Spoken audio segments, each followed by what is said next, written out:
दिखाते हैं जो धार्मिक दृष्टि से अलग हो सकती है, वहीं all India Muslim personal law board ने इसे अपनी धार्मिक आजादी के खिलाफ बताया। अब ऐसे में सवाल यह है कि क्या यह फैसला राष्ट्रीय एकता को और मजबूत करेगा या फिर संवैधानिक अधिकारों और व्यक्तिगत आस्थाओं पर एक नई बहस को जन्म देगा। आज बात इसी मुद्दे पर।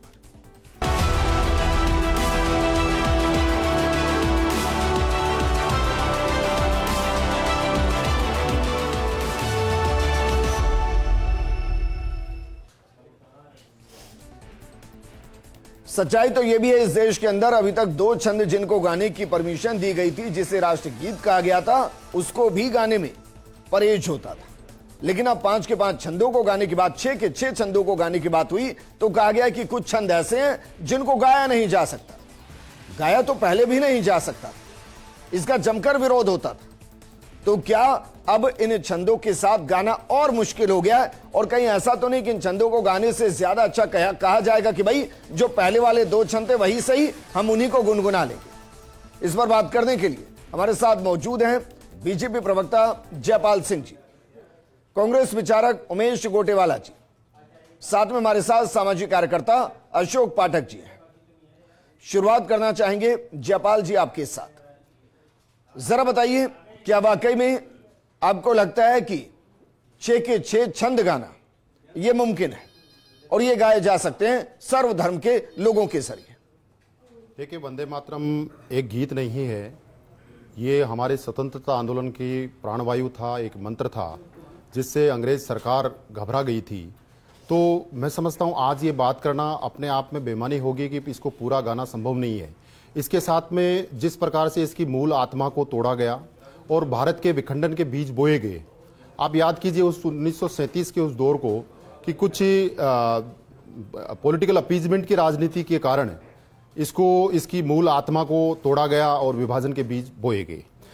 मैं समझता हूं कुछ भी मुश्किल नहीं है, एक ऐसा मंत्र है जो केवल गीत ही नहीं है, ये प्राणवायु है, ये ऊर्जा देता है। और प्राणवायु का आपको पूरा ज्ञान है सर? बिल्कुल पूरा ज्ञान है। और इस मायने मानिए कि इसमें भारत माता की जय जयकार की गई है। गाइए दो छंद के अलावा जो भारत माता की जय जयकार गई है, 4 जोड़े गाए, गाइए सर। अभी देखिए आप, मैं क्या बोल रहा हूं, जैसे राष्ट्रगान है आज हम सब गा रहे हैं, वैसे इसको भी गाया जा सकता है। क्या मुश्किल है ना? मैं आपको पूरा गाने बताता हूं। जो हटाया गया उस पर भी चर्चा होनी चाहिए, क्यों उठाया गया उस बात पे भी चर्चा होनी चाहिए। कर चुका चर्चा उस पर। जो चर्चा प्राणवायु कह रहे हैं सबके लिए गाया जा सकता है, क्यों नहीं गाया जा सकता है? जो हटाया गया वो गाता हूं मैं, जो हटाया गया वो तो बाकी तो गाए रहे। सुजलाम सपलाम मलियज सूत्रम, सुजलाम सपलाम मलियज ससलाम वंदे मातरम। कोटि कोटि कंठ कल निनाद कराले, कोटि कोटि भूचर धरत खर्ग वाले, के बोले माँ तुम्ही अबले, बहुबल धारणी नमामि तारणी, रिपुदल वारणी। वंदे मातरम माँ दुर्गा के रूप में, माँ सरस्वती के रूप में भारत माता को दिखाया गया है। इसमें किसको आपत्ति हो सकती है? बताइए, एक धर्म जो मूर्ति पूजा नहीं मानता, जो एक ईश्वर में विश्वास रखता है, वो एक अलग पद्धति के साथ चलता है, वो कैसे गाए? भारत में रहने वाले 140 करोड़ लोग, उनकी 280 करोड़ भुजाएं हैं, 60% नौजवान हैं। भारत माता का गुणगान वंदे मातरम मतलब मां तुझे प्रणाम करता हूं, ये कहने में किसको आपत्ति है? क्या दिक्कत है? कहां प्रॉब्लम है? लेकिन बात यह है कि इसकी आत्मा को किसने काटा, किसने मारा, ये विभाजन के बीज किसने बोए? बात उसकी है। 1937 में कांग्रेस के कोलकाता अधिवेशन के दौरान इस वंदे मातरम की मूल आत्मा को मारा गया। चाहता हूं भाई, अगर इतना ही अच्छा है और ये प्राणवायु है तो कहिए सारे मिशनरी स्कूल की शुरुआत इससे होगी, फिर जीसस की प्रेयर से नहीं होगी शुरुआत। कहिए सब वंदे मातरम गाएंगे, मातृभूमि के लिए गाएंगे। मैं ये कह रहा हूं कि यदि राष्ट्रगान को गाया जा रहा है तो वंदे मातरम की उस मूल भाव की भी चर्चा हो कि इसको क्यों उठाया गया, उसको क्यों नहीं रखा गया, उसकी भी चर्चा होनी चाहिए। क्यों नहीं होनी चाहिए चर्चा? और जब देश को मानते हैं, देश को मानने वाला, भारत मां को मां मानने वाला गाने में तकलीफ क्या है, दिक्कत कहां है? क्यों नहीं गाएगा? मैं कह रहा हूं क्या सारे प्राइवेट स्कूल के अंदर भी मां भारती की वंदना कराएंगे क्या? विजेंद्र जी, मैं ये निवेदन करना चाह रहा हूं, मैं कह रहा हूं मिशनरी स्कूल में कराएंगे क्या? भारत को भारत मां मानने वाले लोगों को गाने में दिक्कत क्या है? फिर वही बात कर रहे हैं के बड़े हुए हैं, वो मैं आपसे बहुत सीधा सवाल कर रहा हूं सर। सरकारी स्कूलों में जो करना है करिए आप।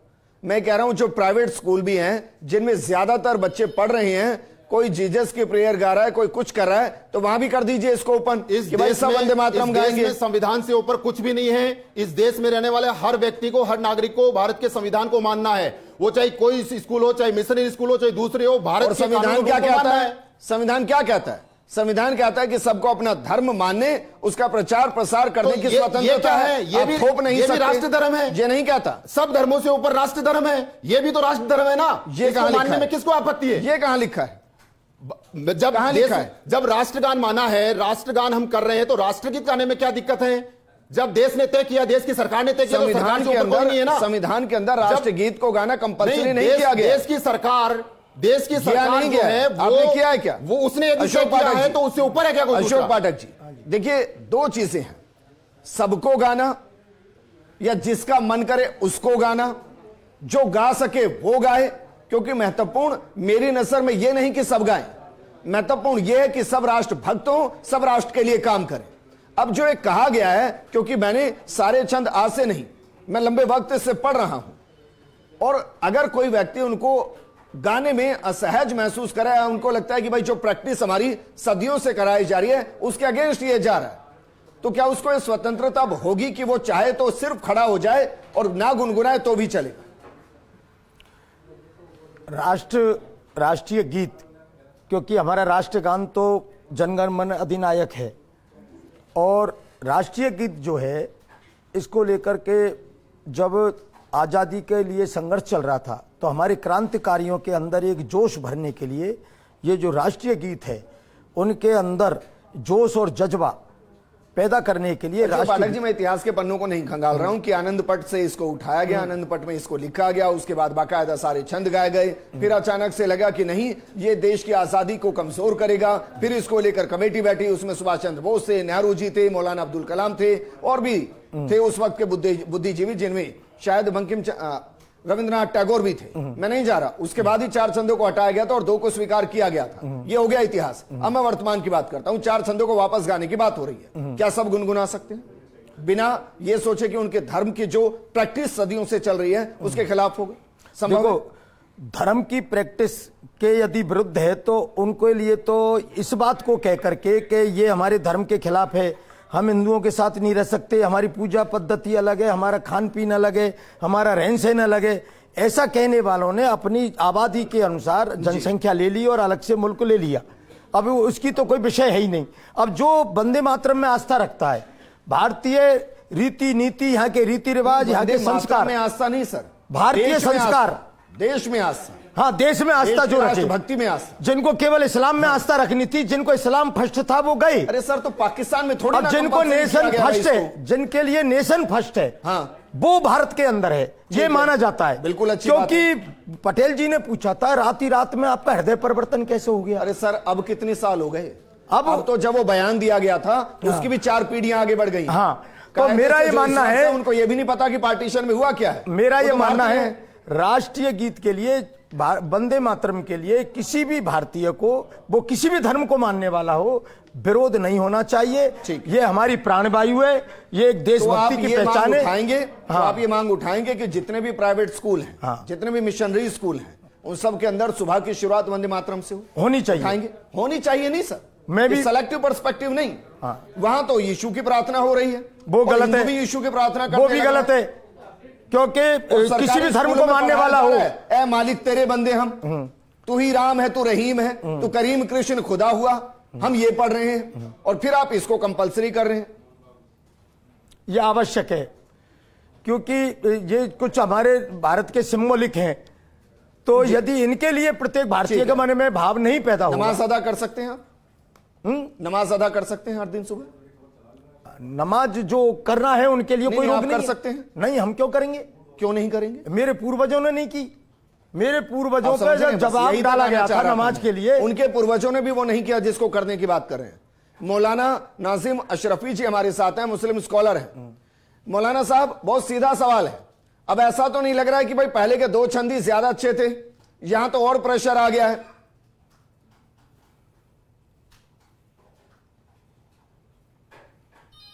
देखिए, मेरे ख्याल से तो नसीहत के लिए आपने काफी अच्छे सवालात इन लोगों से किए हैं, लेकिन ये अपना इनके एक निजी विचारधारा है, ये अपने हिसाब से अपनी बातों को मनवाना चाहते हैं। बड़ा अच्छा एक सवाल था आपका, मुझे नहीं लगता मुझे इस पर बहुत ज्यादा बोलने की जरूरत है कि आप नमाज अदा कर पाएंगे। खैर, मैं नहीं कह सकता ये बात, क्योंकि मुझे ये बात जेब नहीं देती। आप कह सकते हैं, आपको हक है जी। ऐसा वंदे मातरम जो है नहीं गाएगा मुसलमान। उसकी वजह यह है, मुसलमान इसलिए नहीं गाएगा क्योंकि मुसलमान सिवाय एक खुदा के किसी में यकीन और अकीदा नहीं रखता। तो सर ये एक खुदा कौन की लोग हैं वंदना जो करता दरगाह है, पर जाकर उसी को सजदा अल्लाह करते मानता हैं? है। क्या ये मुसलमान नहीं है? गिनाऊं मैं, उंगलियों पे गिनाऊं कितनी दरगाह पर दरगाहें हैं? सजदा नहीं होता। जयपुर में ही गिना दूं कितनी है? नहीं, मैं कितने बता रहा चौराहों पर बनी है जहां सजदा हो रहा है, जहां हरी दरगाह चादर पर चढ़ाई सजदा जा नहीं रही है? होता। देखिए, हाँ, यही फर्क है ना। चादर चढ़ाना एक अलग बात है, दरगाह पर सजदा नहीं होता। ना दरगाह पर नमाज अदा होती। सजदा जब हम कहते हैं, 3 पैर की उंगली पिछले वाले पेट जमीन से चिपकने चाहिए, नाक जो नर्म हड्डी होती है वहां तक टिक के माथा रगड़ जाना चाहिए, और आला 3 बार कहेंगे तब सजदा अदा होता है। जी। इसी दरगाह पर कोई सजदा अदा नहीं होता। और ये बंदे दुआएं नहीं मातरम को मांगी वही जाती कहा हैं। जाता है कि हम आप कह रहे हैं कि दुआएं नहीं मांगी जाती नहीं, दरगाहों में? दुआ तो मैं आपके लिए भी मांग सकता हूँ कि अल्लाह आपको सलामत रखे, अल्लाह आपको अच्छा रखे। अरे हमारे सर, मुल्क को अल्लाह अच्छा तो रखे, मुल्क को निराकार है अच्छा आपकी रखे, ये नजर दुआ में। मांगते हैं, क्या बात? भाई अल्लाह तो निराकार है, अब उसके लिए दरगाह की जरूरत तो है नहीं जाने की कि वहीं जाकर दुआ मांगेंगे आप। वो तो घर में बैठ के भी कर सकते हैं। तो फिर दरगाहें क्यों हैं? तो घर में अगर बैठ के वाकई करते में हैं ना, इस्लाम दरगाह बुद्ध मस्जिद परस्ती नहीं है। के खिलाफ है, अगर वाकई में इस्लाम पद्धति के खिलाफ है पूजा के, अगर इस्लाम दुआ के अगेंस्ट है, तो फिर ये सब नहीं होना चाहिए।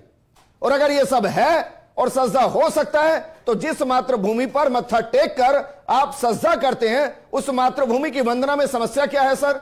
जिसमें पैदा होने के बाद आप गुड़हनियां चलते हैं, जिससे पैदा हुए अनाज को खाकर आपका शरीर चलता है, जिसकी प्राण वायु से आप चलते हैं, अगर उसको सजदा कर लेंगे तो क्या समस्या है? अगर वंदना कर लेंगे तो क्या समस्या है? नहीं करेंगे। यही तो फर्क है ना पढ़ने लिखने का थोड़ा सा। देखिए, हम तो मर के नहीं भी करेंगे। देश की मिट्टी में मिल जाती है ना, यही नहीं करेंगे। हमारी तो बात अगर हम कहेंगे तो बड़ी दूर तक जाएगी। कह रहे हैं नहीं हम जब करेंगे। मरते हैं तो हम यहीं कब्र में दफन हो जाते हैं। लोग कहते हैं हम सड़ गए होंगे। मैंने कुछ विधायकों के मुंह से सुना कीड़े पड़ गए होंगे, सड़ जाते हैं, कीड़े पड़ जाते हैं। लेकिन अच्छा, मैं तो ये सोच रहा हूं कि शायद मैं कंफ्यूज हूं। अभी बताइए, राष्ट्रगान गाने की भी परमिशन इस्लाम देता है नहीं देता है? राष्ट्रगीत तो बहुत दूर चला गया। नहीं देता। नहीं, राष्ट्रगान गाते हैं हम लोग, राष्ट्रगान गाते हैं। चलिए, इस्लाम तो पूरा तो और नहीं, चीज़ है। एक मिनट, पूरा तो नहीं गा सकते क्योंकि उसके अपने प्रोटोकॉल हैं। लेकिन जब कहा जाता है कि भारत भाग्य विधाता, अरे भाई तो किसको बताया गया है? हाँ, तो भाग्य विधाता में दिक्कत क्या? उसका मेन था, समझ रहे हैं ना क्या दिक्कत है भाग्य विधाता में? और विधाता का वंदे मतलब मातरम में लिखने क्या वाला होता दिक्कत ना। है? तो उसमें हम वंदना करते हैं, इसकी पूजा करते हैं, वो नहीं करेंगे। अरे सर, मुझे आज तक ध्यान देखिए, नहीं है। मैं मैं पढ़ा कहता हूं, हूं- मैं अच्छा खासा पढ़ा लिखा आदमी हूं। मैंने नहीं देखा कि कहीं आरती की थाली मेरे हाथ में हो और मैं वंदे मातरम के साथ किसी की पूजा कर रहा हूं। मैंने नहीं देखा ये सब। देखा है क्या आपने कहीं किसी को? देखो, हम तो इन चक्करों में नहीं पड़ते ना। हम किसी की ना मूर्ति की पूजा करते हैं, अल्लाह को निराकार मानते हैं। अरे फिर ये No doubt दरगाह कहाँ है? आप समझना ही नहीं चाहते। अगर फिर आप क्यों हर दूसरे चौराहे पर दरगाह है भाई? अगर नहीं मानते मूर्ति पूजा को, हमने थोड़ी कहा आप जाइए। अगर नहीं मानते बुत परस्ती दरगाह को, कोई इबादत की जगह कहिए थोड़ी है। सारे, कहिए आप कि जो मूर्ति जो बुत परस्ती में पड़े हैं वो सब काफिर हैं। कहिए आप, चाहे वो मुसलमान ही क्यों ना हो। दरगाह इबादत की जगह नहीं है। दरगाह इबादत की जगह नहीं होती। तो किस आप ये चीज बात की है? समझना क्यों नहीं चाहते? कब्जा करने की दरगाह जगह। इबादत नहीं होती। अतिक्रमण करने की जगह, नहीं, कब्जा भी नहीं होता। कब्जा करने की जगह, हिंदुओं को मूर्ख बनाने की जगह, चिता जला के धन इकट्ठा करने की जगह, आप कब्जा मुक्त कर काय के लिए? आने के बाद काय के लिए कब्र? ठीक है, नहीं भाई, उमेश कोटेवाल जी, अरे ये आदमी क्यों अगर बोला इसको भाई? लागू किया जा रहा है, अब नमाज पर्सनल पढ़ेगा नहीं क्या? भाई, कोई पर्सनल नहीं होगा एक दूसरे पर। उमेश कोटेवाला जी, अगर इसको लागू बोला किया भाई, जा कैसे रहा बोला है यार? तो क्या वाकई में इसमें कोई समस्या हो सकती है? विजेंद्र जी, बात ऐसी है कि अगर वंदे मातरम लागू किया जा रहा है तो इसमें कोई आपत्ति वाली बात नहीं है, दूर दूर तक नहीं है। पर लेकिन आपत्ति मुझे इस बात की हो रही है आपके इस चैनल पे आके कि जैसा मुझे जानकारी मिली है कि राष्ट्रगान से पहले वंदे मातरम गाया जाए। जी, जो राष्ट्रगान आज बच्चों के बच्चे हों, बूढ़े हों, महिलाएं हों, बच्चियां हों, कोई भी हो, जी, आज मैं 65 साल से ऊपर की उम्र का हूं जी, और आज भी मैं राष्ट्रगान पूरे बिना रुकावट के बोल सकता हूं। जी। और जो आज मैं मतलब वंदे मातरम पूरा नहीं पढ़ सकता, भाई वो आपकी कमी रही है ना? बिना वो देखे कांग्रेस नहीं की बोल कमी रही है। सकता। अरे तो कांग्रेस ने पढ़ने ही नहीं दिया, कांग्रेस 4 छंद उड़ा दिए। कांग्रेस ने नहीं पढ़े। आज जनगणमन इसलिए याद है क्योंकि बच्चा बच्चा पढ़ता है। बात यह है कि ये जो नए नए विवाद उत्पन्न किए जा रहे हैं, जी। ये राजनीति के पर्दे के पीछे से खेले जा रहे हैं। भाई गजब ही कर रहे हैं। क्या बनाया आपने, क्या स्वीकार बनाया? आपने किया, 4 छंद काटे आपने, 2 छंद स्वीकार किए कांग्रेस ने, हाँ? और गलती हो गई दूसरे की, जो कह रहा है कि चलिए संपूर्ण को वापस स्वीकार करते हैं, वो गलत हो गया। नहीं, राष्ट्रगान आज जो गाया जा रहा है जी, आज अभी ये बताइए, ये अगर आज इस बात की आप ये बात कर रहे हैं तो प्रधानमंत्री जी हो चाहे राज्यों के मुख्यमंत्री जी हो, कोई भी हो जी, आज राजभवन हो चाहे राष्ट्रपति भवन हो जी, आज हर जगह पहले सबसे पहले राष्ट्रगान गाया जाता है, शपथ ग्रहण से पहले भी हाँ, और ठीक शपथ है। ग्रहण के बाद भी। अब नहीं गाया जाएगा, पहले अब क्यों नहीं राष्ट्रगीत गाया जाएगा? मैं बताता हूं ये क्या राजभवन और राष्ट्रपति भवन का अपमान नहीं है? नहीं है, एक प्रोटोकॉल होता है गोटेवाला जी। आप कहीं भी जाइए, हाँ। पहले विधायक अपना संबोधन देगा, हाँ। फिर मंत्री संबोधन देगा, हाँ। फिर प्रधानमंत्री देते हैं। हाँ। कहीं देखा है आपने कि पहले प्रधानमंत्री बोलेंगे और अंत में विधायक बोलेगा? सम्मान किसका बड़ा है? सम्मान बड़ा है राष्ट्रगान का। अगर दोनों को समतुल्य भी रखेंगे आप, ये भाषण का वो अंक सर व्याख्या पढ़िए, गोटेवाला जी व्याख्या पढ़िए, विजेंद्र जी मैं कह रहा हूं व्याख्या पढ़िए, व्याख्या पढ़िए और संसद के अंदर की प्रोसीडिंग पढ़िए। जब राष्ट्रगीत को स्वीकार करने की बात हुई और जब बहस हुई, राजनीति का शब्द नहीं है। चलिए आप मुझे बताइए, चलिए मुझे बताइए, क्या कांग्रेस सम्मान राष्ट्र का सम्मान है? अरे सर सुनिए और तो ये सही, मैं राष्ट्र का सम्मान भी खोल देता हूं। कर रहे हैं। देश ने आजादी के बाद सिर्फ राष्ट्रगान को स्वीकार किया था कांग्रेस के राज में। आपको पता है राष्ट्रगीत को कौन समतुल्य लेकर आए हैं? जानते हैं आप? राजेंद्र प्रसाद साहब, हाँ। उन्होंने रखा इसको कि भाई इसको भी लाइए, ये आजादी का वो तराना है जिसके साथ हम आजाद हुए हैं, आप इसको भूल नहीं सकते। फिर पता क्या हुआ था? फिर यह हुआ कि कहा गया कि ठीक है राष्ट्रगान कंपलसरी है, राष्ट्रगीत कंपलसरी नहीं है, लेकिन यह समतुल्य होगा राष्ट्रगान के। अब मुझे बताइए, यह किया गया है? अब जाकर संसद की प्रोसीडिंग निकालिएगा जब यह सब हो रहा था। आज अगर संपूर्ण गाया जा रहा है, अब मैं आपका उदाहरण लेता हूं, आप तो नवरात्रे मनाते हैं, नव दुर्गा पूजा करते हैं, फिर क्या समस्या है भाई? अगर संपूर्ण गाया जा रहा है तो उसमें समस्या क्या है? नहीं, समस्या की बात विजेंद्र जी, बात ऐसी है कि वंदे मातरम गाया जाए, कोई उसमें आपत्ति नहीं है। ठीक है, कांग्रेस को भी नहीं है और किसी राजनीतिक दल को भी नहीं होनी चाहिए। ना कांग्रेस को है। क्या? कांग्रेस को तो आपत्ति है। कैसे है? वो तो कहते हैं कौन ने कहा आपत्ति है? कौन ने कहा आपत्ति है? आप एक का नाम बता दीजिए। चलिए मैं आपकी बात को बड़ा करता हूं। हाँ। अब किसी का इस पर बयान कांग्रेस की तरफ से नहीं आएगा कि इसको लागू किया जा रहा है, ये गलत है, ये मान ले। नहीं आएगा किसी का ट्वीट क्या कि ये जो गाया जा रहा है राष्ट्रगीत ये गलत हो रहा है? नहीं आएगा। राष्ट्रीय गीत के लिए तो मैं ही कह रहा हूं ना। हाँ, मतलब ये जो 6 छंद है स्वीकार है, कांग्रेस को स्वीकार है। हाँ, मतलब कांग्रेस अपनी गलती मान रही है कि जब 4 छंदों को काटा गया तब हमने गलत कर दिया। आज मोदी सरकार इसको सही कर रही है, हम उनके साथ आकर खड़े हो गए। मान लें इस बात को कि कांग्रेस गलती स्वीकार कर रही है अपनी। कौन? कांग्रेस जिसने 4 छंद काट दिए इसके। नहीं, कौन से मान लें काटे? इसको। आप बताइए, आप कौन से काटे? जयपाल जी, अब मैं उनको गुनगुनाऊंगा नहीं। हाँ सर, हाँ? पिछले पुराने प्रोग्राम जब हम इसको लेकर इन डेप्थ प्रोग्राम कर रहे थे तब हमने उसको डाल दिए थे, और मैं आपको अलग से भी दे दूंगा। जयपाल सिंह जी, भाई ये इस तरीके से है कि आप किसी को फोर्सफुली कह रहे हैं। जब स्कूल कोई जा रहा है बच्चा, आप मुझे बताइए, स्कूल बच्चा धार्मिक दृष्टिकोण से जा रहा है या वो एक तरीके से धर्मनिरपेक्ष नीति के साथ जा रहा है? स्कूल का कोई धर्म होता है क्या? देखिए, ना ये धर्म की बात है, ना ये शर्म की बात है। वंदे मातरम गाना गर्व की बात है, इसको धर्म से क्यों जोड़े? आप स्वतंत्रता आंदोलन को देखिए, उसके दौरान इसी तराना को सैफुल्लाह उन्होंने गाया, सैफुद्दीन किचलू ने गाया, अशफाकुल्लाह खान ने गाया, उन्होंने तो नहीं विरोध किया, पूरे को गाया। किसको आपत्ति है? इस देश के संविधान को, इस देश के मान को, भारत माता के मान सम्मान करने वाला हर व्यक्ति गाना चाहिए। लेकिन बात यही है कि इसको सांप्रदायिक दबाव के कारण इसके मूल छंदों को 6 छंदों को काटा गया, इसकी आत्मा को काटा 4 गया छंदों को और काटा विभाजन के बीच 4 छंदों को काटा गया, 4 छंदों को स्वीकार काटा किया। गया, उसके विभाजन के बीच वहीं से बोए गए, बाद में जाके बंग हुआ। यानी ये देखिए किस तरह से पॉलिटिकल अपीजमेंट की पॉलिटिक्स हुई। और नेहरू जी और उस समय सीडब्ल्यूसी की जो मीटिंग हुई कलकत्ता के अंदर, इसमें माननीय जो श्यामा प्रसाद मुखर्जी है उनको पत्र लिखते हैं कि ये जो छंद है वो ठीक नहीं है, इससे विभाजन होगा, इससे किसी धर्म की आस्था पे खिलवाड़ होगा। इस प्रकार की बातें कहकर इनके छंदों को उड़ाया गया, आत्मा को काटा गया।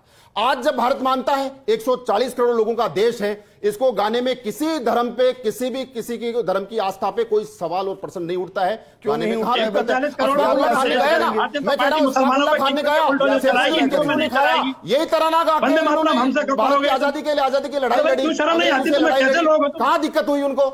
इसलिए इस प्रकार की बात करना, मैं समझता हूं भारत के 140 करोड़ लोग इसको स्वीकार करेंगे। इसको स्कूल से जोड़ना, वो मिशनरी स्कूल से जोड़ना, सब लोगों को आना चाहिए, क्योंकि आज देश को आजादी हुए इतने साल हो गए। इसके ऐतिहासिक और सांस्कृतिक महत्व और ऐतिहासिक यात्रा के बारे में हमारे बच्चों को पता होना चाहिए कि किस तरह से गोलियां जब चली तो लोगों ने वंदे मातरम गाया। स्वतंत्र वीर सावरकर जी को नेहरू जी उस समय कहते हैं कि आपने वंदे मातरम लिखा, यह दंडात्मक कार्रवाई होगी, और उनको किसने लिखा?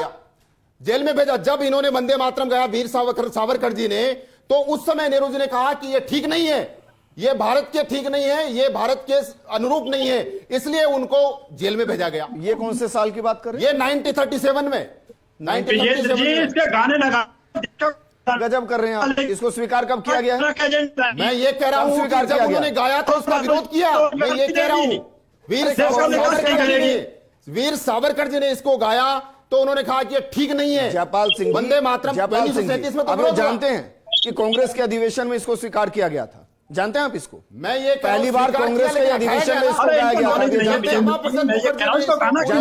था, तो उन्होंने कहा कि ये ठीक नहीं है और उनको जेल भेज दिया गया कि ये देशद्रोह का मुकदमा दर्ज किया गया उनपे। ये भी तो उसी समय हुआ, 37-38 में तो हुआ। नेहरू कैसे कर देंगे गुलामी के वक्त में, उनको जेल कैसे भेज देंगे? वही जो जिन्ना के दबाव में इनके छंदों को उठाया गया, इसकी आत्मा को मारा गया, इस आत्मा को काटा गया और विभाजन के बीज बोए। मुस्लिम लीग जिन्ना के दबाव के अंदर इसको आत्मा को काटा गया, तो फिर क्यों नहीं करेंगे? चलिए मान लिया आपकी बात, मैंने मान लिया कि इसीलिए काटा गया था जी, लेकिन नेहरू ने जेल भेज दिया। ये अज्ञानी लोग गुलामी में पता नहीं मैं ये कह रहा हूं, भारत में नेहरू ने जेल भेज दिया। मैं यही कह रहा हूं कि बात तो वही है ना, काम कौन कर रहा था? अरे गजब कर रहे हैं अध्यक्ष कौन थे उस समय? कांग्रेस के ये अलग ही थ्योरी है। पंडित जवाहरलाल नेहरू थे, ये अलग ही थ्योरी। पंडित जवाहरलाल नेहरू थे। अरे भाई, पंडित जवाहरलाल नेहरू कांग्रेस के अध्यक्ष थे। मैं यही कह रहा हूं कि देश के प्रधानमंत्री थोड़ी ना थे उस वक्त। कांग्रेस के अध्यक्ष थे, तो वो जेल भेज देंगे। तो सीडब्ल्यूसी के अंदर इसका प्रस्ताव पास किया कि ये ठीक नहीं है, इसके काटा जाए। ये सांप्रदायिक उन्माद को फैलाता है। मेरी बात सुनिए, 5 सदस्यों की कमेटी थी, मैं फिर नाम गिना दूंगा आप कहेंगे तो। बाकायदा सबने लिखा, उनमें नेताजी सुभाष चंद्र बोस भी थे, उसमें आपके रविंद्रनाथ टैगोर भी थे। जब इनको काटा गया था 4 छंदों को, जब काटा गया, मूल क्या है? मूल में ये है, मूल ये था कि उस समय जो सीडब्ल्यूसी के अध्यक्ष कौन थे? ऐसे नहीं। और मौलाना नाजिम साहब को काटा क्यों गया? नहीं, मौलाना नाजिम इसलिए काटा गया कि वहां देश की आजादी का जो तराना उस वक्त गुनगुनाया जा रहा था, वो सांप्रदायिक रंग लेकर बंटवारे की तरफ ना बढ़ जाए। जो हमारे राष्ट्रभक्त हैं, जो देशभक्त हैं, जो क्रांतिकारी हैं, वो छिटक ना जाए। अब रुक जाइए। मौलाना नाजिम साहब, विरोध हुआ इसका। मौलाना नाजिम साहब कहीं भी ये लिखा है क्या कुरान में? एक मिनट सर, कुरान या हदीस में कहीं लिखा है कि मातृभूमि की वंदना नहीं हो सकती? ये कहीं लिखा है क्या? मातृभूमि नहीं, किसी भी चीज की वंदना ही नहीं हो सकती सिवाय खुदा के जो निराकार है। अब बताइए आप, सिवाय खुदा के किसी की वंदना नहीं हो सकती जो निराकार है। अच्छा, पृथ्वी गोल है या चपटी है सर? आप ही बता दीजिए।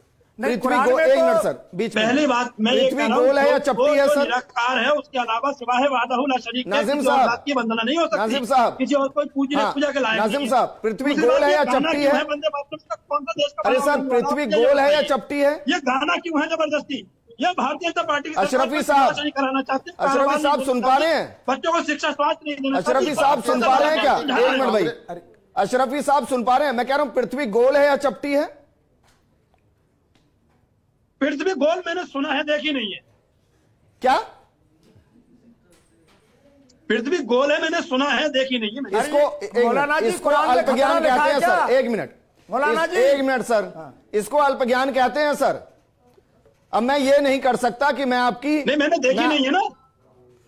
चलो जो देखिए एक वो मिनट, पूछ एक लेता मिनट। हूं आपसे। अरे भाई आपने तो हो सकता है जयपुर भी पूरा ना देखा हो, तो जयपुर है नहीं मैं क्या? पूछता हूँ आपसे, आप नमाज पढ़ के दिखाओ तो हम बंगला कर लेंगे। नहीं जयपुर देखा नहीं क्या?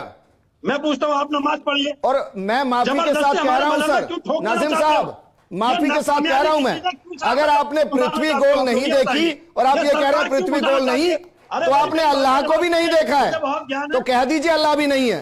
नहीं, अल्लाह को नहीं देखा है, आपने अल्लाह भी नहीं देखा है, फिर हम कुरान कह दीजिए अल्लाह भी नहीं है। और हदीस बहुत हदीस देखिए, कहीं अल्लाह नहीं है फिर। बुखारी शरीफ है। भाई आप अगर ये कह रहे हैं कि पृथ्वी गोल आपने देखी नहीं और पृथ्वी गोल नहीं, तो कहीं अल्लाह भी नहीं है। कुरान अकेली किताब रोजो इजराइल बाजा बजा रहा है, आज नहीं रहा बेचारा अल्लाह, किसी को ऐसे बचाने नहीं नहीं भाई, आया आज तक। नहीं नहीं, गलत बात है अशोक पाठक जी। अरे तो ना मैं अपने ईश्वर के लिए कुछ सुनूंगा और ना कोई किसी को अगर मानता है आस्था के साथ उसके बारे में गलत टिप्पणी कोई करेगा, ये बहुत गलत है। नहीं नसीम साहब, अच्छा बताइए, सच सच बताइए, पृथ्वी गोल या चपटी? अब तो बताइए प्लीज।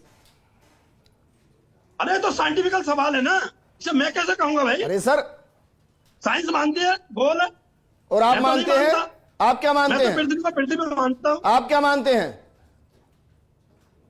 मैं तो जमीन को जमीन मानता हूँ। मैं तो कहता हूँ उस अल्लाह ने ये सब कुछ बनाया है, कुल कायनात जर्रे जर्रे को पैदा फरमाने वाला। मैं बस इतनी बात कर रहा हूं सर, बुरा मत मानिएगा। अगर मैं कहूंगा ये भी लिखा गया है कि भाई मोबाइल चलचित्र नहीं देख सकते हैं, ये भी लिखा है कि और भी कई चीजें लिखी हैं जो हो रही हैं वर्तमान में, बुरा मत मानिएगा। वो बहुत कुछ हो रहा है जो लिखा हुआ है कि नहीं करना है और वो हो रहा है, और वो खुल्लम खुल्ला हो रहा है, वो पीते हैं क्या? मत मानिएगा सर। कभी पिया है क्या? मैं आपसे पूछ रहा हूं कि भाई मातृभूमि की वंदना के खिलाफ कुछ लिखा है कि भाई मातृभूमि की वंदना नहीं करनी है? अब इतने बड़े भारतवर्ष में आपको इतनी नॉलेज नहीं है कि मज़ार पे इबादत होती है। मज़ारों पे इबादत नहीं होती। वो लोग हैं जो वफादार है, मर गए, इसी मिट्टी में मिल गए और यहीं पर आज भी जिंदा है, उनकी कब्रें मौजूद है। वो लोग हैं वो। अब ये कहते हैं उसको उनको सजदा हो सकता है, मुसलमान कहाँ जाए? उनको सजदा हो सकता है, मतलब जिस मातृभूमि में वो भी समा गए उनको सजदा कर लेंगे, लेकिन जिस मातृभूमि ने उनको अपनी गोद में सुला लिया उसको सजदा नहीं करेंगे। यही तो अंतर है सोच का सर, और क्या है? गोद में सुला लिया। आप ये कह रहे हैं कि जिनकी मज़ारें इस मातृभूमि में बन गई उनको सजदा कर देंगे हम, लेकिन जिस मातृभूमि में वो मज़ारें बनी उस मातृभूमि को सजदा नहीं करेंगे हम। सवाल तो यही है सर। अरे मातृभूमि को सजदा थोड़ी करते हैं, उस भूमि पर सजदा करते हैं, भूमि को नहीं, भूमि पर में फर्क है। और जो आप कह रहे हैं कि जो भाई जो कब्र में चले गए और उनको हम जो मज़ारों के अंदर हैं, जो पुण्य आत्माएं हैं, उनको क्या करने जाते हैं वहां? अरे उनको इशारे सवाब करने के लिए जाते हैं भाई। क्या करने जाते हैं? अल्लाह की बारगाह में दुआ करते हैं कि अल्लाह ये जो इस मजार में है इनकी बख्शिश फरमा देना। तो ये हमारा बख्शिश फरमा देना मतलब भी पाबंदी लगेगी। बख्शिश फरमा देना मतलब बख्शिश फरमा देना, इनसे अगर कहीं को गलती, जैसे मैं मर गया, मैं जब मरूंगा तो मेरी औलाद उस पर बख्शिश की एक मतलब वो करेगी दुआ अल्लाह की बारगाह में, अल्लाह से दुआ करेगी कि अल्लाह हमारा बाप जो इस कब्र में दफन है, इसका अगर कोई गलत काम या गुनाह हो गया इसकी बख्शिश कर देना। उनसे जब भी कर रहे हैं आप खुद ही कंफर्म करें वो जन्नत चले गए, फिर खुद ही कंफर्म करें कि भाई हमारी दुआओं के जरिए वो जाएंगे, ये क्या बात हो गई? अगर आपके पास 10 लाख रुपए होते तो ये क्या बात हो गई भाई? एक प्रश्न में पूछना चाहता हूं पाठक जी, नहीं किसी पे देखिए, मैं व्यक्तिगत में कह रहा हूं, किसी पर क्वेश्चन नहीं सर, ये देश का मामला है, ये मातृभूमि का मामला है, और किसी के अगर सेंटिमेंट इसके अगेंस्ट जा रहे हैं तो हमारा कंसर्न होना चाहिए कि उनको समझा पाए कि ये क्यों जरूरी है। क्योंकि जब ये बनाया भी गया था ना वंदे मातरम, उस दौरान भी सबको एक साथ जोड़ने के लिए और देश के क्रांतिकारियों को एक सुर में आगे बढ़ाने के लिए ये किया गया था। अब मुझे बताइए क्या वाकई में आज इसकी जरूरत है? अशोक पाठक जी, मैं सीधे सीधे शब्दों में देश की एकता, राष्ट्रवाद के जो प्रतीक, केवल वंदे मातरम नहीं, राष्ट्रवाद के जो भी प्रतीक हैं, जब भी कोई देश की बात आती है हमारे मौलाना जी तुरंत उछलते हैं और वो कहते हैं, भारत का प्रत्येक मौलाना कहता है मेरे लिए पहले किताब है, अरबी किताब, बाद में मेरे लिए देश, बाद में मेरे लिए तिरंगा झंडा। तो मैं कहना चाहता हूं जब किताब इनके लिए सबसे पहले है तो कुरान में किसी भी धर्म ग्रंथ में एक भी आयत बता दो कि किसी ने भी आज तक खतना कराया हो। खतना के लिए कोई कुरान में नियम है ही नहीं। केवल एक उदाहरण है कि एक हदीस है कि अब्राहिम ने, जो यहूदी थे, उन्होंने 80 वर्ष की उम्र में अपना खतना कुल्हाड़ी से किया था। तो आज भारत देश में हम लोग जो पॉस्को एक्ट बना हुआ है, बेचारे नाबालिग बच्चे 4 साल और 5 साल के बच्चे को लेकर खचाक कर देते हैं, इसको बैन करना चाहिए। जब ये बालिग हो जाए 21 साल 25 साल का, तब आप इच्छा से करे, खूब कुल्हाड़ी से करे। लेकिन ये वंदे मातरम सर, तो जहां जहां हमारे देश के नियम है उन पर ये हमेशा इस तरह का लेकर आते हैं। अब जैसे वंदे मातरम की बात आई, हम नहीं गाएंगे, हमारे धर्म में नहीं है। कोई उसकी जनगण मन की बात आई तो भी विरोध करेंगे, तिरंगा की बात आई तो भी विरोध करेंगे। हर जगह इनको विरोध करना है, क्योंकि इनको सिवाय इस्लाम के कोई और स्वीकार ही नहीं है। ठीक, लेकिन एक कठोर सत्य मैं आपको बताता हूं, और ये आपको सुनना चाहिए, मौलाना नाज़िम साहब, आपको भी सुनना चाहिए कि जब मेरे माँ भारती का वीर सपना जब शहीद होकर आता है ना, शहीद होकर आता है, और मैं मौलवी जी से एक बात और कहूंगा, जब शहीद होकर आता है तो हिंदू मुसलमान नहीं होता है। बिजन जी एक मेरा मुस्लिम शहीद भी, जो मुस्लिम सैनिक है मेरा भाई, जब वो आता है ना शहीद होकर, तो तिरंगे में ही आता है, मौलाना जी जनगण मन ही गाया जाता है। एक बहुत बड़ी बात आपसे कहने जा रहा हूं मैं, शुक्रिया। मंथन होना चाहिए। मंथन जब इन 4 छंदों को काटा गया था तब भी हुआ था, मंथन 4 छंदों को जोड़ने के दौरान भी होना चाहिए। लेकिन सवाल बहुत साफ है, अगर ये राष्ट्रभक्ति के लिए है, अगर इसको राष्ट्र गीत बनाते हुए सबको गाने का अधिकार दिया जाए, तो ये फिर सरकारी स्कूल नहीं, ये हर प्राइवेट स्कूल में भी होना चाहिए। मैं पहले दिन से मांग करता हूं कि हर स्कूल के अंदर एक प्रेयर होनी चाहिए, एक प्रार्थना। मैटर नहीं करता कि वो स्कूल कौन सा है, एक प्रार्थना जो शायद हो सकता है कि धर्म से इतर हो, लेकिन राष्ट्र प्रेम से ओतप्रोत हो। यह सरकार को करना चाहिए कि कुछ प्रार्थना, एक नहीं तो 2 या 3, जिनको वो तैयार करे और सबको कंपलसरी करे कि जहां भी प्रेयर होगी वो सिर्फ यही प्रेयर होगी। इस प्रोग्राम में फिलहाल नमस्कार।